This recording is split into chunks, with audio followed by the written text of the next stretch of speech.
이스라엘 사람들과 유다 사람들 사이의 논쟁은 또 다른 심각한 갈등으로 확대됩니다. 그러니까 지금까지 이어진 스토리를 통해서 살펴보면 그들이 왜 지금 갈등하고 있는가?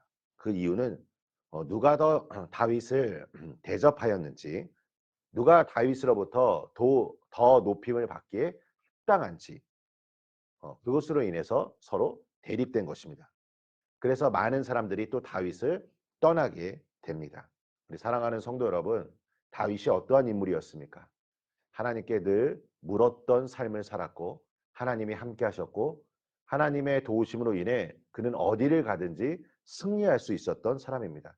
그래서 다윗의 나라는 번고했고 평화로웠습니다. 하지만 다윗이 범죄함으로 인해 하나님의 징계가 시작되었고 이제 다윗은 또 다른 위기를 맞이하게 됩니다. 나라가 어렵고 어수선하면 어떠한 일들이 일어납니까? 어, 저는 그 중에 하나가 바로 제3의 인물이 등장한다는 것입니다. 그동안 숨겨왔던 자신의 욕망을 드러내려는 사람들이 있다는 것입니다. 요압이라는 인물도 사적 욕심에 이끌려서 아마사라는 사람을 죽이게 되었고 오늘 본문 속에 등장하는 인물 세바라는 인물 또한 다윗에 대하여 또 다른 반란을 계획하고 있습니다. 오늘 본문은 아니지만 1절 말씀을 한번 보시기 바랍니다.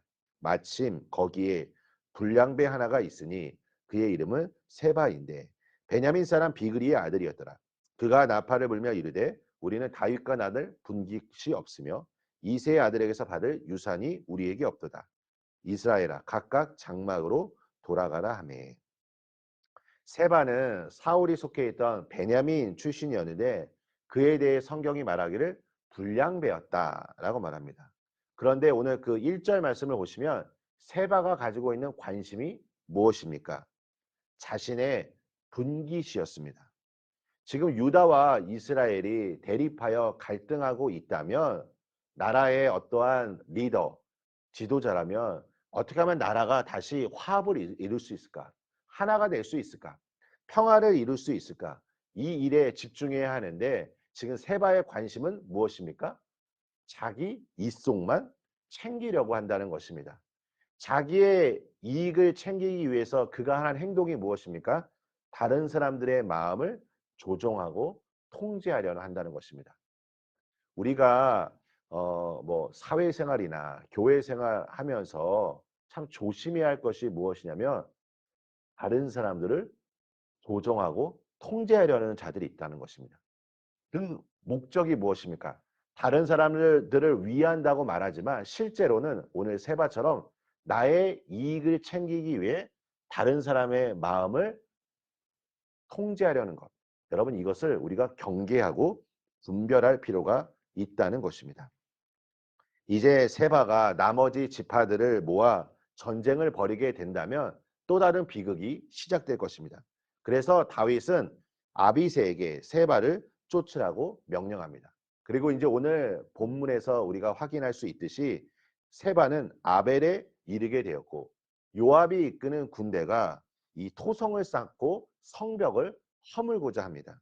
이때 한 여인이 등장하여서 무리에게 외치기를 들을지어다 들을지어다 두 번이나 외치고 있습니다. 이것은 그녀가 지금 얼마나 다급하였는지 성경을 통해 우리에게 말해주는 것입니다.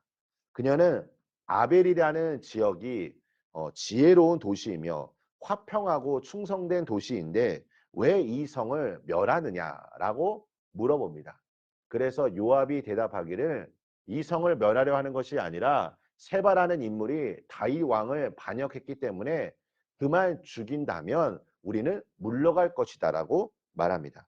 그래서 이 지혜로운 여인이 성 안에 있었던 사람들에게 이 사실을 말하게 되었고 결국 세바만 죽임을 당하고 요압이 이끄는 군대는 철수하게 됩니다.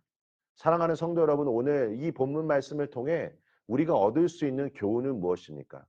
저는 오늘 이곳에 계신 우리 성도님들이 이 지혜로운 여인이 되기를 소망합니다. 이 지혜로운 여인으로 인해 수많은 생명들이 살아날 수 있었던 것입니다. 또한 그녀의 이 지혜로운 말 한마디로 어떠한 일들이 일어납니까?